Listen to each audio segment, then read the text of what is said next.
मुंबई के दहिसर इलाके से डरा देने वाली तस्वीरें सामने आई। वहां एक आदमी बीच सड़क पर चाकू लहराने लगा, जिससे अफरा तफरी मची। आरोप है कि उसने शराब के नशे में यह हंगामा किया, जिसकी वजह से वहां मौजूद लोगों की सांसें अटक गईं। वो अपने दोनों हाथों में चाकू लेकर लोगों को डराने लगा। उसे शांत कराने के लिए जब कुछ लोग उसके पास गए तो वो और भी गुस्से में आ गया। इस बीच वहां मौजूद एक आदमी ने कुर्सी की आड़ लेकर उसके हाथों से चाकू गिराने की कोशिश की, लेकिन उसे कामयाबी नहीं मिली। इसके बाद तो हंगामा करने वाला उछल उछल कर उन लोगों पर वार करने की कोशिश करने लगा।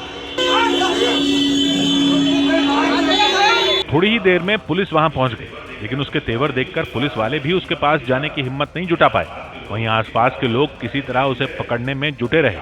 तभी चाकू लिए वो आदमी भीड़ की तरफ दौड़ पड़ा, लेकिन जैसे ही वो भीड़ के पास पहुंचा, लोगों ने उसे पकड़ लिया और फिर उसकी जमकर पिटाई कर दी। बाद में पुलिस ने उसे अस्पताल में भर्ती कराया, क्योंकि लोगों की पिटाई से वो बुरी तरह घायल हो चुका था। सौभाग्य की बात है कि मुंबई के दहिसर इलाके में ही 2 महीने पहले 2 गुटों के झगड़ा छुड़ाने गए युवक की चाकू मारकर हत्या कर दी गई। इसीलिए वहां जब सड़क पर एक युवक चाकू लहराता दिखा तो वहां मौजूद लोग सहम गए, जिनमें 2 लोगों ने हिम्मत दिखाकर उस सिरफिरे को पकड़ा, जिसे भीड़ ने पीटा और पुलिस के हवाले कर दिया। दिल्ली में सेंट्रल विस्टा प्रोजेक्ट के काम में लगे मजदूर और अधिकारी रविवार की रात अचानक चौंक गए जब उनके बीच प्रधानमंत्री नरेंद्र मोदी पहुंच गए। प्रधानमंत्री इस प्रोजेक्ट के काम का निरीक्षण करने के लिए पहुंचे थे, लेकिन अचानक उनके पहुंचने से प्रोजेक्ट से जुड़े लोग हैरान हो गए। प्रधानमंत्री पहले से कोई सूचना दिए बिना ही निर्माण का काम देखने पहुंचे थे। इस दौरान उन्होंने सुरक्षा उपकरण के तौर पर एक सफेद हेलमेट भी पहने रखा।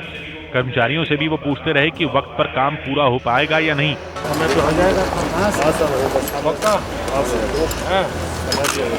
ये जगह वैसी ही थी जैसी आमतौर पर निर्माण से जुड़े कामकाज की जगह होती है। खराब रास्ते, कीचड़, कहीं अंधेरा तो कहीं बांस बल्लियों वाला रास्ता। लेकिन प्रधानमंत्री अकेले ही चलते हुए प्रोजेक्ट का काम देखते रहे। कुछ इंजीनियर उन्हें संसद भवन का नया नक्शा दिखाते हुए प्रोजेक्ट के बारे में समझाते रहे। नया संसद भवन बनाने के काम में लगे मजदूरों का प्रधानमंत्री बार बार हौसला बढ़ाते भी दिखे। इतना बड़ा पवित्र काम आपके हाथों से हो रहा है।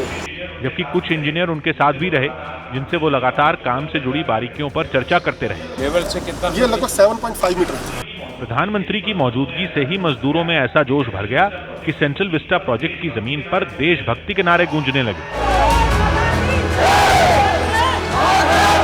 लेकिन प्रधानमंत्री के इस दौरे पर भी सियासी हंगामा खड़ा हो गया। एमआईएम नेता ओवैसी ने ट्विटर पर लिखा कि इस दौरे से पहले प्रधानमंत्री को लोकसभा स्पीकर से इजाजत लेनी चाहिए थी। हालांकि सरकार ने जवाब देने में देर नहीं की। ओवैसी जी की ये बेसिर पैर की बात है और उनको सोच समझकर बोलना चाहिए। सेंट्रल विस्टा प्रोजेक्ट के तहत नए संसद भवन का काम 2022 में पूरा करने का लक्ष्य रखा गया है। और प्रधानमंत्री ने अपने इस दौरे में इस बात पर खास ध्यान दिया कि इस प्रोजेक्ट का काम वक्त पर खत्म किया जा सके। करीब 1 घंटे तक सेंट्रल विस्टा प्रोजेक्ट की जगह पर बिताने के बाद प्रधानमंत्री ने इस प्रोजेक्ट में लगे मजदूरों के लिए कुछ अहम निर्देश भी दिए। उन्होंने अफसरों को निर्देश दिए कि इस प्रोजेक्ट से जुड़े सभी मजदूरों को कोरोना का टीका जल्द से जल्द लगवाया जाए। इसके अलावा हर महीने सभी कर्मचारियों की स्वास्थ्य जांच भी करवाई जाए और अगर कोई कर्मचारी बीमार होता है तो उसका इलाज करवाया जाए। वहीं सबसे अहम बात उन्होंने ये कही कि प्रोजेक्ट के पूरा होने पर एक डिजिटल आर्काइव बनाया जाए, जिसमें उन सभी मजदूरों की जानकारी हो जिनकी भूमिका नए संसद भवन के बनने में रही, और उन सभी मजदूरों के सिर्फ नाम ही नहीं बल्कि उनकी तस्वीर, उनके शहर और उनके परिवार तक की जानकारियां को भी इस आर्काइव में शामिल किया जाए। सौभाग्य की बात है कि सेंट्रल विस्टा प्रोजेक्ट पर विपक्ष की सारी आपत्तियां दिल्ली हाईकोर्ट और सुप्रीम कोर्ट खारिज कर चुके, लेकिन पीएम मोदी जब सेंट्रल विस्टा प्रोजेक्ट का जायजा लेने पहुंचे तो विपक्ष के नेता सवाल उठाने से बाज नहीं आए और एआईएमआईएम के नेता असदुद्दीन ओवैसी ने वहां लोकसभा स्पीकर को साथ न ले जाने का मुद्दा उठा दिया। जबकि सेंट्रल विस्टा प्रोजेक्ट में सिर्फ संसद की नई इमारत नहीं बन रही है, बल्कि वहां केंद्र सरकार के सभी मंत्रालयों के दफ्तर बन रहे हैं, जिनमें रक्षा मंत्रालय के दफ्तर का उद्घाटन भी पीएम मोदी 16 सितंबर को ही कर चुके हैं। पश्चिम बंगाल के भवानीपुर में चुनाव प्रचार का आखिरी दिन सियासी संग्राम में बदल गया, जिसमें पिस्तौल तक निकल गए।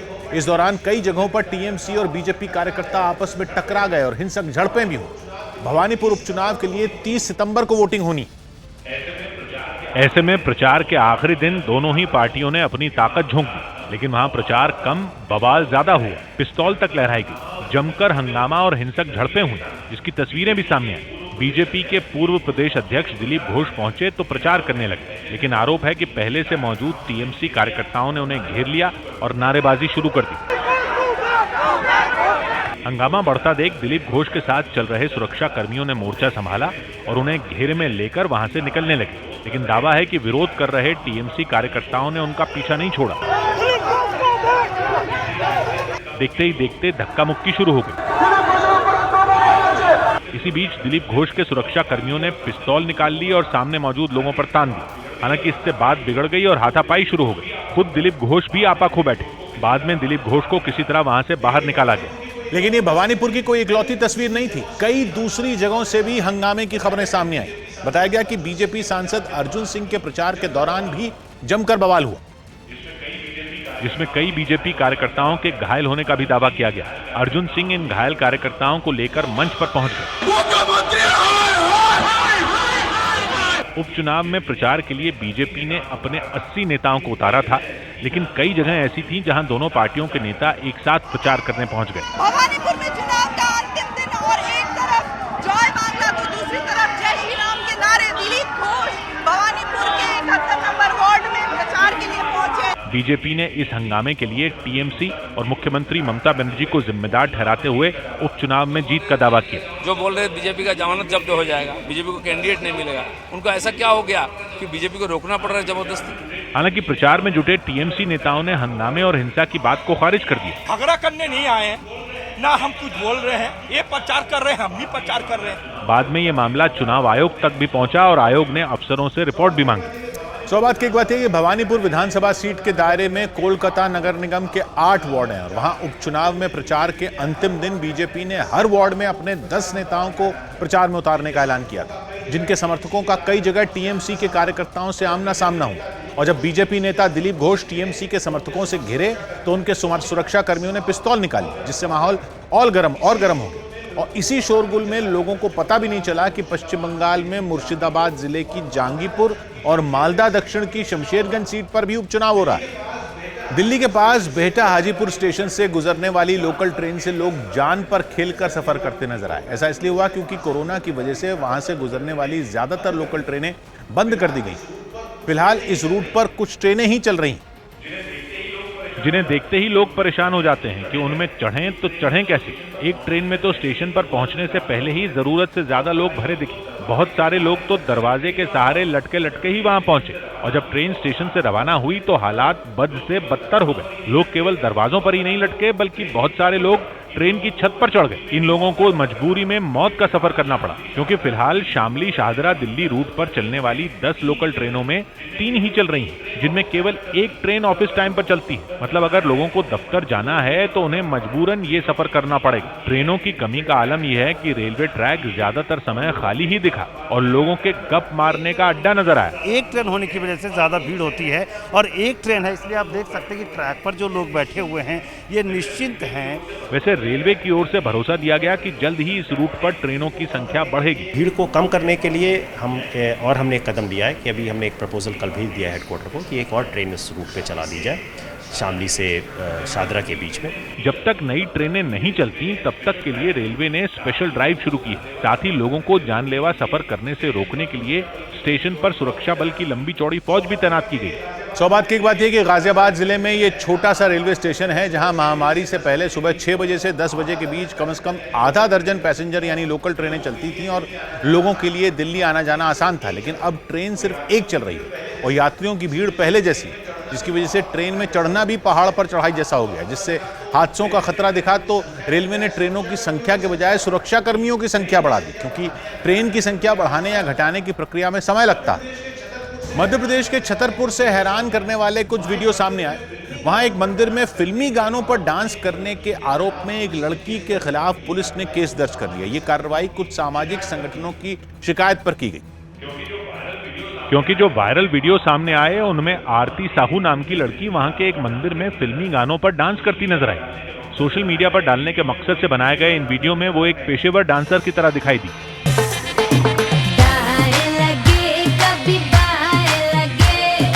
इसी तरह उसने वहीं एक के बाद एक कुछ और डांस के वीडियो रिकॉर्ड किए और उन्हें अपने सोशल मीडिया प्लेटफॉर्म पर डाल दिए।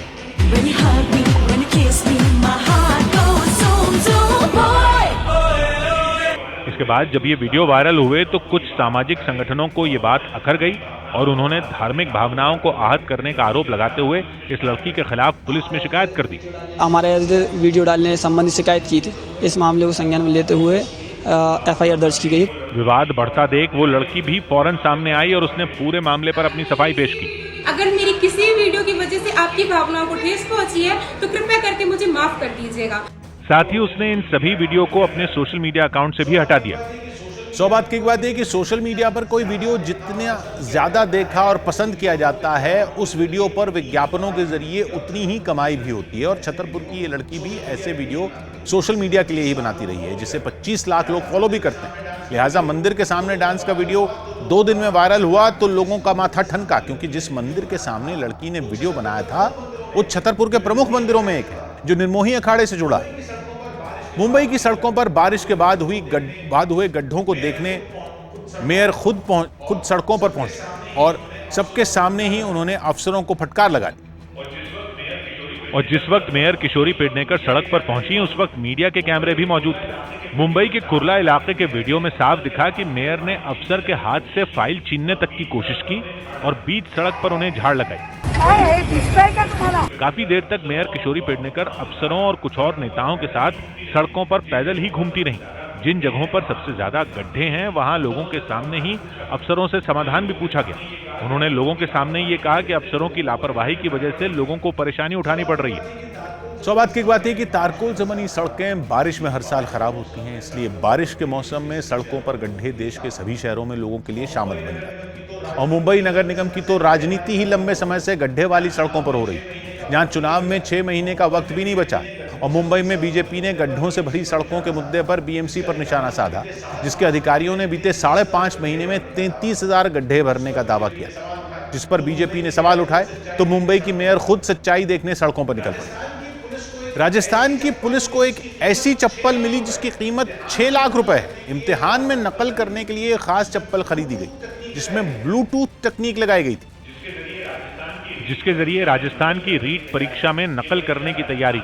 ये परीक्षा राजस्थान में सरकारी टीचर बनने के लिए देनी पड़ती है, लेकिन टीचर बनने के लिए कुछ लोगों ने तकनीक का ऐसा इस्तेमाल किया कि देखने वालों के ही नहीं, सुनने वालों के भी होश उड़ गए। पुलिस ने नकल करने की हाईटेक तकनीक का इस्तेमाल करने वाले 3 लोगों समेत 5 आरोपियों को गिरफ्तार किया। डिवाइस लगी हुई थी चप्पल में और जो ब्लूटूथ डिवाइस थी उसके जरिए एक्टिवेट करके और दूसरी सिम जो संबंधित तुलसाराम जो अभियुक्त है उसके पास रह के फोन मिला के फिर जरिए फोन ये चीटिंग करने का इनका प्रयास था। 6 लाख की ऐसी ही चप्पल राजस्थान के कई जिलों में पकड़ी गई, जिन्हें बनाने वाले मास्टरमाइंड की तलाश जारी है, जिसके लिए राजस्थान के कई जिलों में पुलिस की टीमें छापेमारी कर रही हैं। जिस परीक्षा में चोरी का ये हाईटेक तरीका निकाला गया, असल में वो किसी नौकरी के लिए परीक्षा नहीं थी, बल्कि एक एलिजिबिलिटी टेस्ट था। मतलब सरकारी टीचर के पद के लिए जब भर्तियां निकलेंगी तो उन्हीं को मौका दिया जाएगा जिन्होंने ये परीक्षा पास की हुई।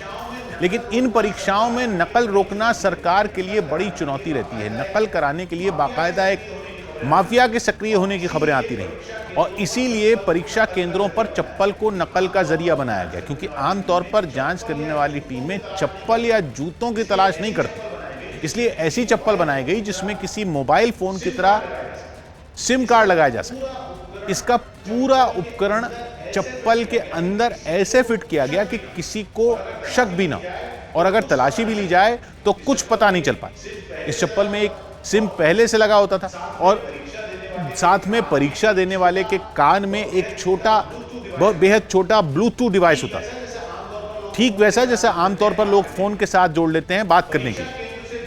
परीक्षा केंद्र से दूर बैठा एक शख्स अपने फोन से उस सिम के नंबर पर फोन करता था जो सिम चप्पल में लगी होती।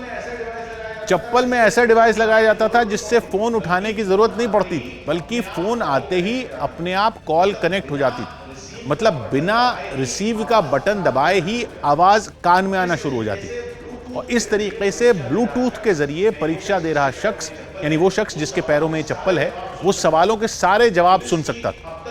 पुलिस की अब तक की जांच के मुताबिक एक डिवाइस 20 से 30 हज़ार में तैयार होता था, लेकिन चप्पल की कीमत 6 लाख रुपए ली जाती थी, जिसमें सवालों के सही जवाब फोन पर देने की फीस भी शामिल होती थी। सौभाग्य की बात यह कि राजस्थान में शिक्षक भर्ती के लिए होने वाली इस परीक्षा में सिर्फ चप्पल पहनकर आने की इजाजत थी। जिसका फायदा उठाने के लिए कुछ शातिर लोगों ने चप्पल को ही हाईटेक बना दिया, जिसमें गिरफ्तार एक आरोपी एक सरकारी स्कूल में लैब असिस्टेंट बताया गया, जबकि इस पूरे गिरोह का मास्टरमाइंड बीकानेर में कोचिंग सेंटर चलाने वाले एक आदमी को बताया जा रहा है, जो पहले भी प्रतियोगी परीक्षाओं में नकल करवाने का आरोपी रहा।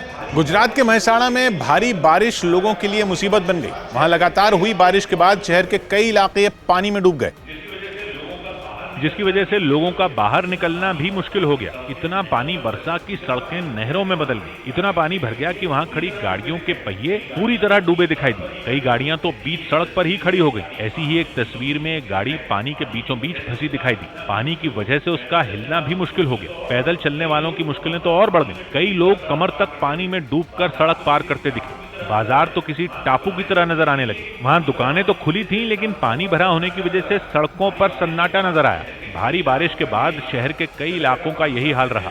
जगह जगह पानी भरने से लोग भी फंसकर रह गए।